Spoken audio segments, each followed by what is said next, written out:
네, 반갑습니다. 지난 시간에 이어서 계속해서 개초식막 입문 강의를 시작하도록 하겠습니다. 재색지와는 심어독사하니 성기지비하야 상수원리여다. 그러니까 재물과 여색이 미치는 화라고 하는 것은 독사보다 심하기 때문에 자기 자신을 잘 살펴서 그런 줄을 알아서 항상 반드시 멀리 이렇게 여의어야 한다, 그런 말이죠. 재물이라고 하는 것이 사실은 제가 보기에는 많으면 많을수록 쓸데가 많죠.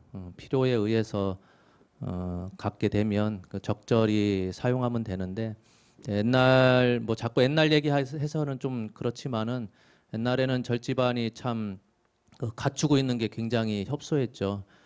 부처님 당시 때도 그 개인이 소지해야 될 그 물건에 대해서 딱 정해놨어요. 옷도 3벌, 뭐 바루 하나, 뭐 그러다 보니까 그 일반 그 신도들이 이제 어떤 스님한테 의복을 예를 들어서 보시를 한다 그러면은 내가 갖고 있는 것이 다 갖추어져 있는데 받게 되면은 본인이 갖는 게 아니라 없는 스님들한테 이렇게 나눠줬어요. 그냥 나눠주는 게 아니라 새 거 받았는데 새 거 그냥 다른 스님 주기에는 좀 아깝잖아요. 그러니까 내가 갖고 있는 거랑 비교해서 받은 것이 좀 좋으면 그거 입고, 내가 이제 갖고 있는 것 중에 좀 허름한 거 있으면 그걸 밑에 좌차 스님한테 내려 보내는 거예요. 네, 그걸 받은 스님도 본인이 또 예를 들어서 의복을 3벌만 갖고 있으라 했는데 하나 받아서 이제 4개가 되잖아요. 그럼 또 자기가 갖고 있는 거랑 또 비교해 보는 거예요. 그래서 받은 것이 더 뭐 입기에 좀 허름하다 싶으면 받은 거 그대로 또 다음 자차 스님들한테 넘겨주고, 그렇게 윗자차에서부터 차례대로 이제 물건이 내려가는 거죠. 바루뿐만이 아니라 의복도 그렇고 생필품도 그렇고, 받으면 받는 대로 인기 있는 스님은 보시를 너무 많이 받아서 방 안에 쌓아놓을 수도 있는데, 그런 걸 그렇게 하지 말고 자기가 갖고 있는 필요한 것만 갖고 있고, 나머지는 이제 밑으로 좌차 스님들한테 내려보내면 그걸 받은 스님들이 평가를 해서 쓸만하다 싶으면 자기가 사용하고, 자기가 쓰게 되면 또 자기한테 나머지 그 잉여 물품이 있으면 다른 후배 스님들한테 내려보내고, 그렇게 내려갔었죠. 그래서 뭐 제 사숙 스님들 보면은 요즘은 이제 그 승용차라고 하는 것이 생필품이 되다 보니까 다들 스님들도 승용차 한 대씩 다 갖고 있는 분들이 계셨는데, 제 사숙 스님 보면은 승용차도 없이 걸망만 하나 짊어지고 선방만 돌아다니시는 그런 스님도 계셨는데, 그 사숙 2분이 사형사제 관계인데 해인사 강당을 같은 반에 들어간 적이 있어요. 근데 그 동생 스님이 항상 그 자기 사형 스님을 볼 때마다 걱정이 됐던 게, 여름에 방학을 해서 이제 잠깐 외출을 하게 되면 모든 짐을 다 싸갖고 나가더라는 거예요. 그러니까 우리가 생각하기에 아니 그 많은 짐을 다 싸갖고 맨날 어떻게 돌아다니나 싶은데, 그 사형 스님의 그 짐이라고 해봐야 그 누비 한 벌에다가 걸망 하나에 웬만한 그 속옷들이 다 들어가니까 걸망 하나 딱 짊어지면 모든 짐이 다 끝난다는 겁니다.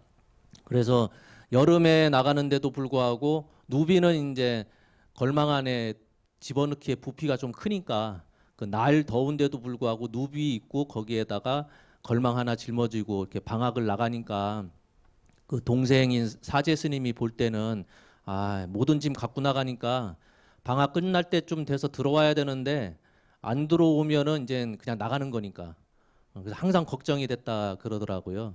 사형 스님 볼 때마다 방학만 하면 모든 짐을 다 싸갖고 가니까.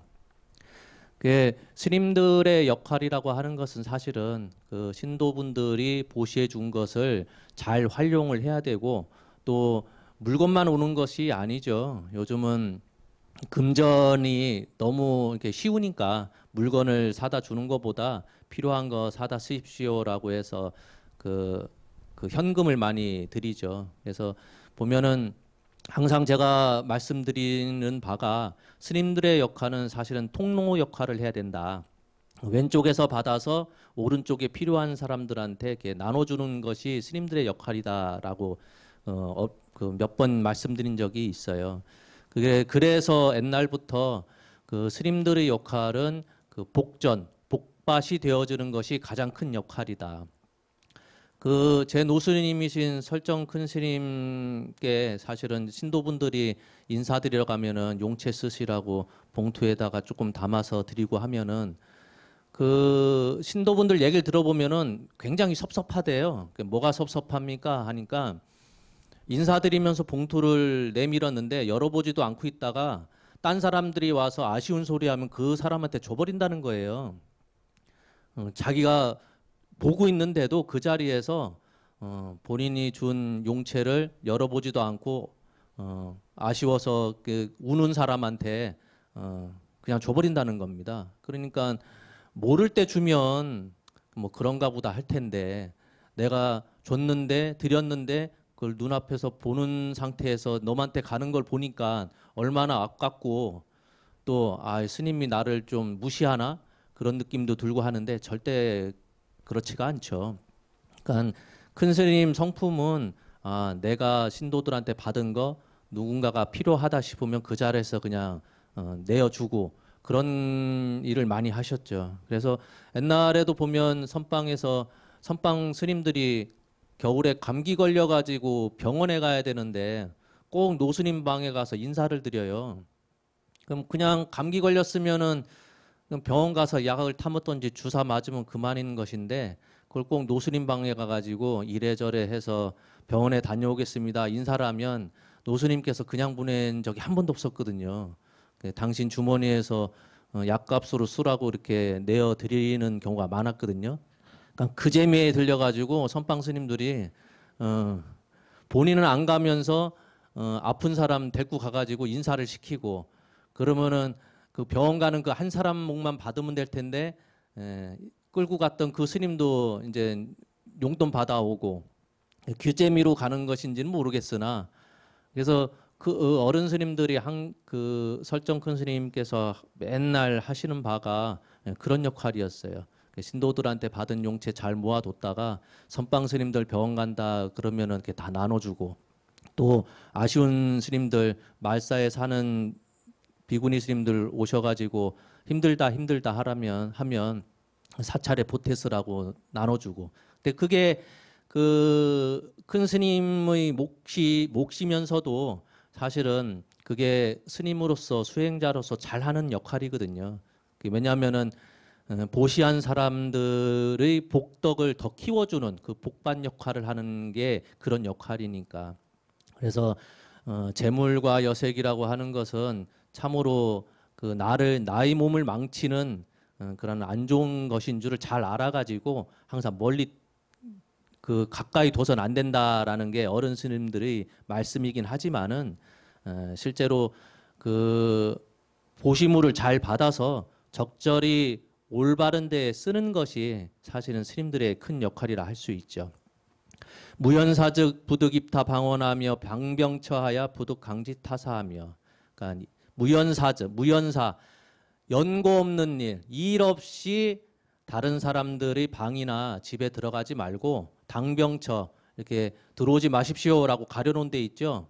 문은 잠그지 않았지만 병풍 그런 걸로 가려놓거나 아니면 출입 금지 또 그 관계자 외에 들어오지 마세요. 그렇게 붙여놓은 데 있으면 억지로 알려고 하지 말라는 얘기예요. 보면은 가족 간에서도 그 자녀들 방문 그냥 쉽게 옛날에는 그냥 팍팍 열었지만 요즘은 그랬다가는 난리 나죠. 여기 스님들도 사실은 일 없이 같이 사는 스님이라고 해서 방문 열어보거나 그러진 않죠.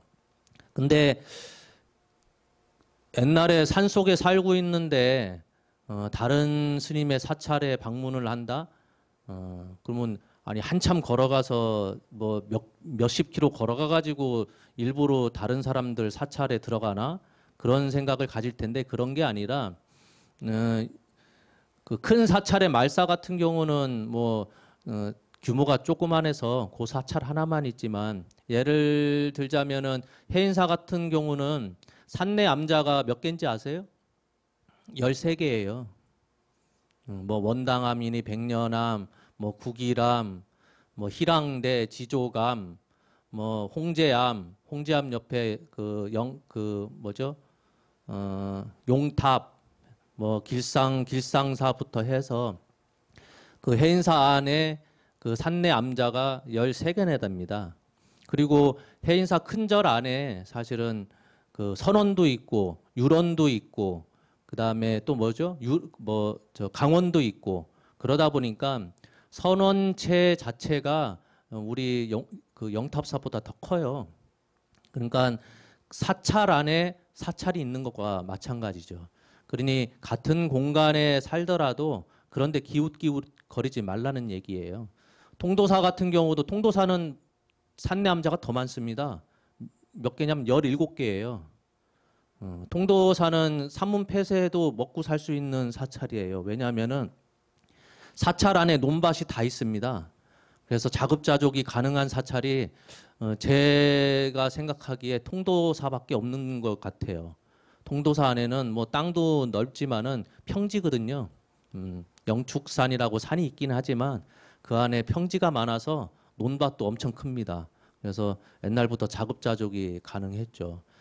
제가 이제 해인사 강당 나왔는데 보통 행자들이 뭐 저 때만 해도 행자들이 보통 10명에서 15명씩 그렇게 많았어요. 그래서 행자가 많다 보니까 그 안에서도 행자 반장이라고 해서 본인들끼리 반장을 하나 만듭니다. 자차 먼저 이제 들어온 머리 깎은 사람을 이제 반장을 시키는데 행자 반장은 우스갯소리로 그 해인사 말사 주지 자리랑도 바꾸지 않는다 그런 우스갯말을 했었거든요. 근데 이제 해인사 도량이 그렇게 크다 보니까 재미난 일이 뭐 여담이지만은 행자 생활이 힘들죠. 힘들다 보니 도망가는 행자들도 생겨요. 도망가다 걸리면 이제 반 협박을 막 하죠. 응? 도망가다가 한 번 더 걸리면은 그저 산속에다 묻어버린다. 뭐 해버리면 옛날에는 CCTV도 없고 하니까 그렇게 욱박질러 가지고 이제 못 도망가게 하는데 사실은 그 도심지였으면은 그냥 택시 타고 그냥 집에 가버리면 그만인데 해인사 같은 경우는 저 치인리라고 그 시외버스 터미널 타는 데까지 한 40분 걸어 내려가야 돼요.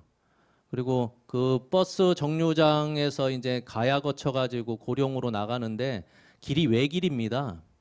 그러니 새벽에 일어나서 행자 한 명이 안 보인다? 아, 도망갔다 싶으면은 그 원주실에서 그 자동차 빌려가지고 길목을 딱 지키고 있어요. 그러면 저기서 시외버스가 쑥 지나가면은 세워가지고 그 안에 보면은 그 행자가 숨어 있죠. 그럼 다 그 붙잡아서 다시 해인사로 다시 끌고 오고, 뭐 말 그대로 납치 비슷하게 하는데 그렇게 욱박질리는 건 아니고 이제 잘 달래죠. 몇 개월만 더 하면 스님 개 받을 수 있는데 조금만 힘들어도 잘 참어라 하면서 이렇게 잘 달래곤 하는데 매번 걸리는 게 그 버스 시간표를 잘 몰라서 행자들이 막 걸리는 거예요.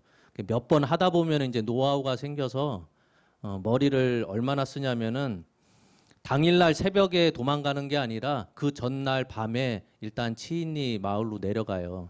내려가면은 그 마을 사람들이 알거든요. 행자 복장 입고선 해 떨어졌는데 어슬렁거리면 아 도망 나왔구나. 그러면 해인사에 신고하는 게 아니라 자기 집에서 몰래 재워줘요. 얼마나 힘들었으면 도망 나왔나 싶어가지고 몰래 재웁니다. 그래서 첫 차 타고 나가면 매번 걸리니까 한두 차는 일단 보내고 그러면 강당 학인 스님들이 잡으러 왔다가 차 한두 대 보내고 나서 보니까 아 이제 도망갔는가 보다 싶어서 다시 이제 절로 들어가면 그때서야 몰래 기어 나와서 이제 집으로 가는 거죠. 그러면 행자 복장을 입고 머리는 삭발한 상태에서 돈이 어디 있겠어요. 그럼 치인리 마을 사람들이 이렇게 여비를 좀 줘요. 그럼 그거 갖고 이제 속가 집으로 가는 거죠. 가봐야 뭐 있겠습니까? 그 제가 수덕사에서 행자 생활할 때도 그 밑에 이제 출가하겠다고 행자가 들어오면 바깥에서 입고 있던 그 속가복이 있잖아요. 그 속가복을 이제 행자복으로 다 갈아입히면서 제가 항상 물어요. 속가에서 입던 옷 버릴까요? 그러면 머뭇거려요. 그러면은 조금 보관하고 있을게요 하고선 숨기진 않고 눈에 띄는 자리에다가 둡니다. 안 그러면은 도망갈 때 그 옷 찾겠다고 오만 대를 다 뒤집고 다니니까 다시 정리하기 힘들잖아요. 그러니까 눈에 보이는 데다 잘 개서 신발이랑 그 구두 신고 오면은 구두도 깨끗하게 해서 보이는 데에 딱 두면 그 빨리 태워버려라, 버렸으면 좋겠다라고 얘기 안 하는 사람은 거의 100%입니다. 일주일도 안 돼서 어느 순간에 그 옷이 사라져 있어요. 그러면 내려갔구나 그렇게 생각할 수가 있죠. 그러니 우리가 여기서처럼 일 없는, 그러니까 일 없이 연고 없이 다른 사람들이 방이나 다른 사람들이 사찰을 이렇게 다니지 말아라 하는 이유가 옛날에 해인사나 통도사 뭐 지금도 큰 사찰들이 많은데 그 본사에서는 산내암자가 그렇게 10개 뭐 17개 그렇게 많다 보니까 그런 산내암자를 일 없이 돌아다니면서 기웃기웃 거리지 말아라 그런 얘기죠. 그 돌아가신 그 법정 스님께서 쓰신 책이 제목은 생각이 안 나는데 거기에 그런 말이 있습니다. 그 법정 스님께서 함부로 인연을 맺지 마라 그런 말을 하시면서 많은 말씀을 적어 놓으신 것이 생각이 나는데 우리가 출가 수행을 하는데도 불구하고 공부에 전념을 해야 되는데 인연 맺는 데에 이제 집중을 하거나 관심을 가지면은 그 삶이 그렇게 뭐라고 해야 되나 단순해야 좋은데 굉장히 복잡해지면서 힘들어지죠. 그분이 이제 법정 스님께서 왜 인연을 함부로 맺지 말아라 그런 얘기를 했나 이렇게 살펴보면 우리가 인연이라고 하는 것이 그 옛말에도 그런 게 있죠. 뭐 옷깃만 스쳐도 인연이다라는 말을 하는데 인연도 진정한 인연이 있고 그냥 스쳐 지나가는 인연이 있다는 거예요. 그래서 진정한 인연일 것 같으면 그 인연을 붙들고선 최선을 다해서 좋은 인연을 맺도록 노력을 하고 그리고 그냥 스쳐 지나가는 일들이 있죠. 스쳐 지나가는 인연이라면은 그냥 스쳐 지나가게 그냥 두라는 겁니다. 그것을 제대로 구분하지 못하면 만나는 사람마다 너무 쉽게 인연을 맺고, 그러니까 너무 쉽게 인연 맺는다는 게 해프게 인연 맺는다는 얘기죠. 그러면 서로가 서로의 삶을 침해하기 때문에 고통을 받을 수 없다는 거죠. 그래서 인연을 맺을 때 너무 해프게 맺어서는 안 된다. 다들 옷깃만 스쳐도 인연이라는 얘기를 하는데 그렇게 되면 너무 심력을 많이 소모한다는 얘기죠. 그래서 항상 인연을 맺을 때도 진실한 인연을 맺어야 된다고 그래요. 보통 옛날에는 뭐죠? 고통 가운데 뭐 애별리고 원증회고라고 해서 애별리고 사랑하는 사람 이별해서 그 고통스럽다라는 말을 했는데 사랑하는 사람을 곁에 두질 못하고 이별하니까 옛날에는 고통으로 받겠죠. 근데 지금은 그렇지 않죠. 왜냐하면 사랑하는 사람을 못 만나서 고통이죠. 결혼을 해야 되는데 결혼할 상대방을 찾질 못하니까 고통이죠. 원증회고라고 해서 그 뭐죠? 원증회고 원수 같은 사람 자꾸 만나니까 원수 같은 사람은 좀 안 만났으면 좋겠는데 길거리 갈 때마다 마주치고 얼굴 보고 하니까 괴롭다고 하는데 요즘은 그렇지가 않죠. 원수 같은 사람이랑 못 헤어져서 고통스러운 게 많죠. 그러니 인연을 맺는데도 진실된 사람한테는 진실로서 다가가서 인연을 맺으면 되는데 진실되지 않은 사람을 내가 온 정성을 다해서 진실로 대할 필요가 없다는 얘기예요. 상대방도 나에 대해서 진심을 다해야 되고 나도 상대방에 대해서 진심을 다해서 대해야 그게 좋은 인연이 되는 것이지, 나만 진심을 다하고 상대방은 나를 바라보기를 그냥 스쳐 지나가는 인연처럼 여기는 그런 사람한테는 진심을 대해봐야 뭐 속된 말로 나의 화투패 다 보여주는 거나 마찬가지죠.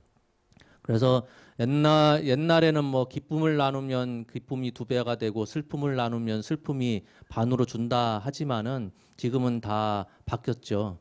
세상이 바뀌었기 때문에 기쁨을 나누면은 질투가 되죠. 그렇죠? 좋은 일 있다고 옆집 사람한테, 친구한테, 자기 가족한테 얘기했는데도 불구하고 같이 기뻐하는 것이 아니라 속으로 나를 질투해서 미워하죠. 슬픈 일을 나누면은 뭐가 되는 줄 아세요?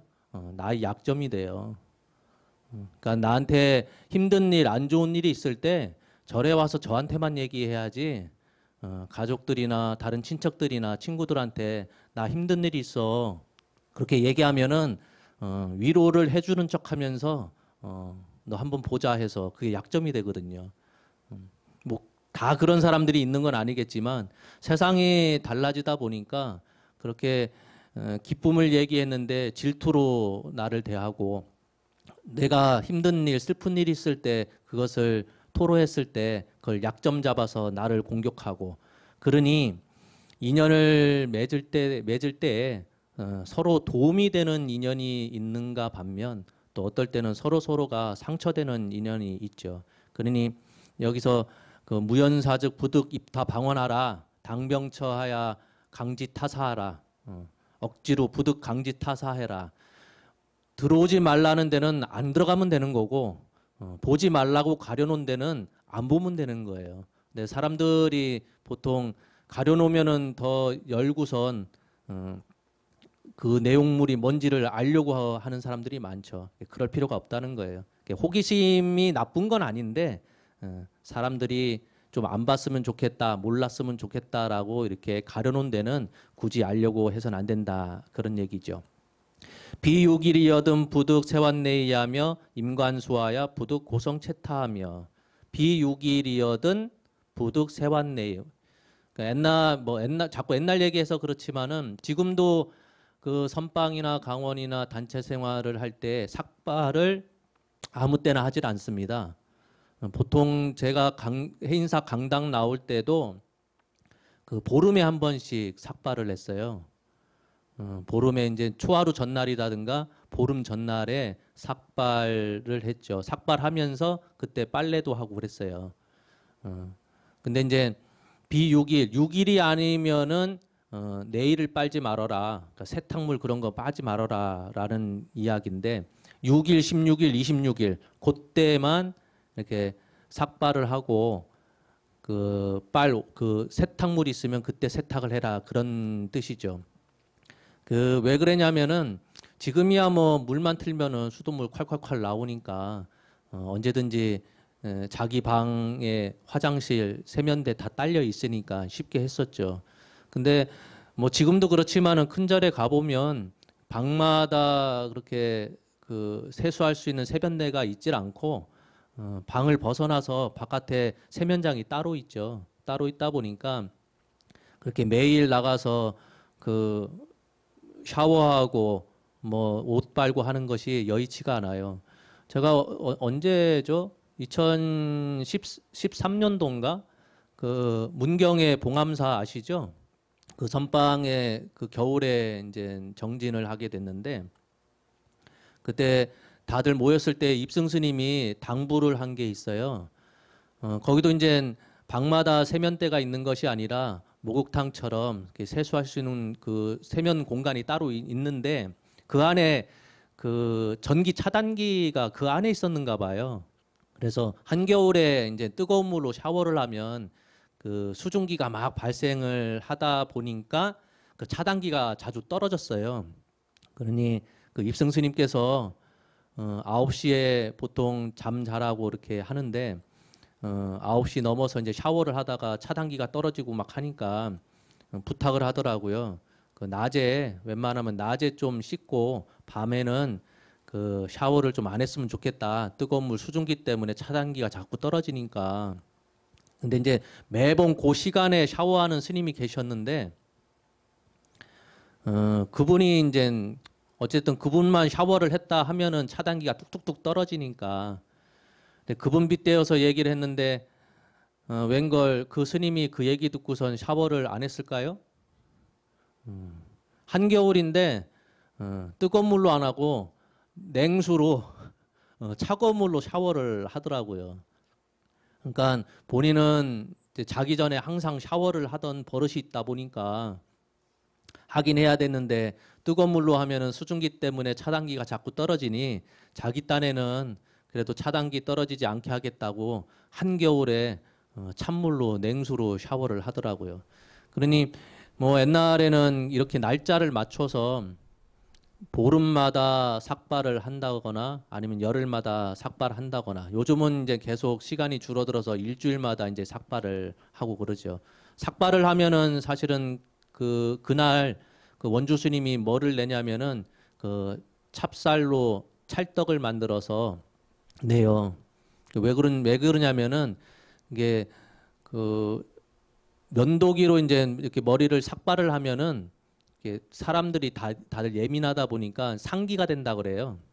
기분이 이게 상기돼서 막 얼굴이 빨개지고 막 그러니까 그것을 그 열을 내리는데 그 찹쌀이 효험이 있는가 봐요. 그래서 그 핑계로 그 찰떡을 만들어서 돌려가지고 먹곤 했는데 제가 보기에는 그냥 그거는 핑계인 것 같고 삭발했다는 핑계로 떡 하나씩 돌리지 않았나 그런 생각이 들어요. 그래서 뭐 비육일이면은 그 네이 같은 거 삭발 같은 거 하지 말아라 했던 것이 뭐 그 갖고 있던 재반 여건이 불편해서도 있겠지만은 그 출가 수행자의 가장 큰 그 계율 가운데 하나가 살생하지 마라거든요. 살생하지 마라라고 하다 보니 그 뭐죠? 자인화교 인도에서 자인화교가 있는데 그 중에서 그분들이 가장 계율 가운데 중요시 여기는 게 아임사 불살생이거든요. 불살생. 그래서 그 불자라고 하죠. 부채 같은 거 뭐 하나 들고 있는 게 그 벌레들이 왔다 갔다 하면은 그렇게 털어내는 거예요. 이렇게 막 때려 잡는 것이 아니라 내 몸 가까이 오지 말라고 이렇게 터는 행위거든요. 그래서 그림 같은 거 보면은 그 마스크 같은 코로나가 생기기 이전부터 그 스님들 그림 보면은 마스크 같은 거를 이렇게 쓰고 있어요. 쓴 이유가 날아다니는 그런 그 곤충들 모르게 입에 들어갈까봐 그런 거 막겠다고. 그래서 날짜를 맞추어서 그렇게 그 삭발을 시키고 세탁을 시키는 이유가 갖고 있는 재반 여건이 불편해서도 있지만은 불살생을 중요시하다 보니 그런 것 때문에 많이 하는 거죠. 또 볼까요? 행익차에 부득 당돌월서하며 경행차에 부득 계금도비하며 행익차 행익이라고 하는 것을 그 표현하는 가장 대표적인 것이 그 바로공양입니다. 바로공양은 처음에 그 청수물부터 돌리거든요. 청수물 돌리고 그다음에 밥을 돌리고 반찬 돌리고 국도 돌리고 하는데 돌리는 그 차례대로 돌리는 것이 어른 스님들부터 좌차에 맞춰서 이렇게 가게 되거든요. 근데 당돌월서 순서를 어기지 말아라. 그게 가장 중요하죠. 공양은 평등공양입니다. 보시는 차등보시, 공양은 평등공양. 먹는 거 갖고서 괄세하면 안 되니까 순서에 맞게 딱 돌게 했죠. 그 옛날에 그 입척하신 월운 스님께서 이제 옛날 얘기 해주시면서 하신 말씀이 당신 은사 스님이었던 운어 스님께서 이제 계실 때였는데 그 객스님이 한 번 오셨는가 봐요. 요즘은 이제 객스님 오시면 바로공양하는 사찰이 별로 없다 보니까 그냥 후원에 가서 같이 식사하면 되는데 옛날에 이제 대중들이 많은 그런 사찰에서는 항상 바로공양을 하다 보니까 객스님이 오시더라도 그 객스님도 같이 바로공양을 했거든요. 그래서 객스님도 출가한 그 법납에 따라서 자리를 배정을 해줘요. 근데 그 스님이 들어오더니만 자기 딴에는 제일 밑에 좌차 하자차 자리에 앉겠다고 자리를 이렇게 털썩 앉더라는 거예요. 그러니까 운어 스님께서 자리를 저쪽에 좀 앉으시라고 방향을 알려줬는데 그 스님이 계속 거부하더라는 겁니다. 근데 난중 가서 알아봤더니 그 스님은 그 자리가 그 하자차인 줄 알고 맨 밑에 꼴바리 자차가 앉는 자리인 줄 알고 거길 앉았다고 하더라고요. 근데 알고 봤더니 거기가 운어노스님 자리였는가 봐요. 그러니 행익하는 사람 입장에서는 운어노스님부터 공양을 떠드려야 되는데 어떻게 해야 됩니까? 운어노스님 자리에 객스님이 앉아버렸는데 그 행익하는 스님이 굉장히 난감했다 그런 얘기를 하시더라고요. 경행차에 계금 부득 계금도비 그러니까 하지 말라는 얘기예요. 계금도비 옥기 뿌러 헤치고 팔 흔들면서 걸어다니지 말라는 뜻이에요. 요즘도 그렇게 건방지게 걸어다니는 사람 보면은 한 소리 하죠. 막 그 옷깃을 막 풀어서 그 건들건들거리면서 팔 휘젓고 다니는 그런 사람들 요즘은 거의 없죠. 근데 이게 단순하게 옷매문새 잘 갖추고 팔을 이리저리 흔들지 마라 그런 뜻이 아니라 그런 뜻도 있겠지만은 그 이면에는 뭐가 있냐면은 사람들이 이렇게 넓은 자리에서 그 사람들 딱 스치고 지나갈 때 아는 체 안 하고 고개 돌리는 사람들이 있죠. 그럼 못 보셨어요? 분명 저 사람이랑 눈이 마주쳤는데 내가 싫어하는 사람이야. 미워하는 사람이고. 그러니까 눈 마주쳤는데도 불구하고 아는 체 안 하고 그냥 고개 쏙 돌리고 지나가 버리는 거. 그런 거 하지 말라는 거예요. 이렇게 사찰에서 보면은 마당도 넓고 한데 누군가가 저 마당 한쪽에서 대화를 나누고 있는데 그 앞에는 지나가긴 해야 돼. 근데 저 사람이랑 눈 마주치기도 싫어. 얼굴 보기도 싫고. 그러니 법당 뒤편으로 해서 삥 돌아가는 거. 그런 거 하지 말라는 거예요. 설사 사람 감정에 의해서 좋고 싫은 거는 있을지언정 얼굴 마주치게 되면 인사를 하라는 겁니다. 인사를. 거만 떨면서 이렇게 못 본 척하고 쑥 지나가지 말라는 뜻이에요.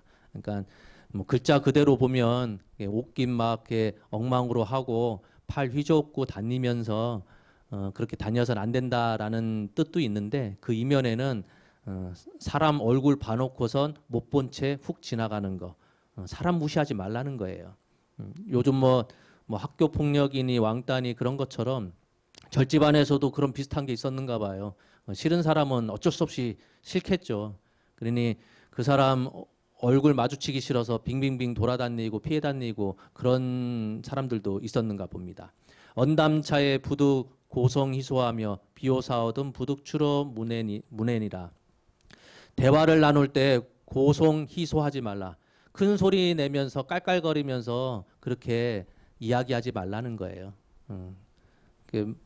이게 좀 그 꼰대 같은 말인지는 모르겠으나 사람과 사람 사이에서 대화 나눌 때 목소리 크게 내면서 하지 말고 그 다음에 그 일 없이 농담 따먹기 하지 말라는 겁니다. 일반 사람들이야 뭐 대화를 나눌 때 재미난 이야기도 하고 일상생활 이야기를 공유하기도 하는데 출가한 스님들은 그런 쓸데없는 이야기를 하면서 우스갯소리 하지 말고 남들 희롱하는 말 하지 말고 목소리 크게 내지 말고 비오사오든 부득 추러문해니라. 중요한 일이 아니면은 사문 밖을 벗어나지 말라는 뜻이에요. 요즘은 사람들 만나기 위해서 항상 밖에 나갈 수밖에 없죠. 일하려면은 밖에 나가야 되고 집 밖을 벗어나지 않으면 이 일 처리가 되질 않죠. 근데 그 사중에 살고 있는 스님들은 사중 안에서 공부에 전념을 해야지 밖을 그러니까 그 산문 밖 일주문 벗어나는 일을 하지 말라는 그런 이야기죠. 보통 안거 들어가면은 여름 안거 뭐 겨울 안거 하면 3개월씩 해서 근 6개월을 그 사찰 안에서 이제 지내게 되는데 중요한 일이 아니면 거의 벗어날 일이 없죠. 그래서 큰절에서도 스님들이 필요한 그런 생필품이나 그 요구 사항이 있으면 누가 나가냐면은 원주 스님이 대신 밖에 나가서 필요한 물건을 사다 줍니다. 요즘은 이제 그 원체 그 인터넷으로 그 쇼핑하는 게 잘 돼 있어서 공부하는 스님들도 본인이 필요한 거 휴대폰으로 이렇게 신청하고 하는 것 같아요. 그렇더라도 결국은 원주실 앞에 그 택배가 막 쌓여 있게 될 수밖에 없죠. 그러면 이제 원주 스님이 싹 수거해가지고 필요한 사람들한테 이제 나눠주는 그런 역할을 하죠. 그러니까 옛날에는 그 산문 밖을 벗어나는 일이 극히 드물었죠. 공부하는 가운데 큰 일이 터지지 않고서는 안거 기간에 밖에 나간다는 일은 거의 있을 수 없는 일들이니까. 그래서 그 방을 그 좌복을 뺀다라는 말 들어보셨어요? 선방에서 자기 자리가 있는데 그 좌복을 뺀다라는 말을 써요. 그 얘기는 큰 방에 같이 공부 못하기 때문에 나가라는 얘기거든요. 자꾸 일 없이 밖에 외출하고 하면은 스님들이 대중공사 벌려서 저 스님은 남은 철 같이 공부하기가 참 힘들겠습니다. 그렇게 논의가 되면 좌복을 빼라고 그래요. 자기 자리에 좌복을 이제 걷어 들이는 거죠.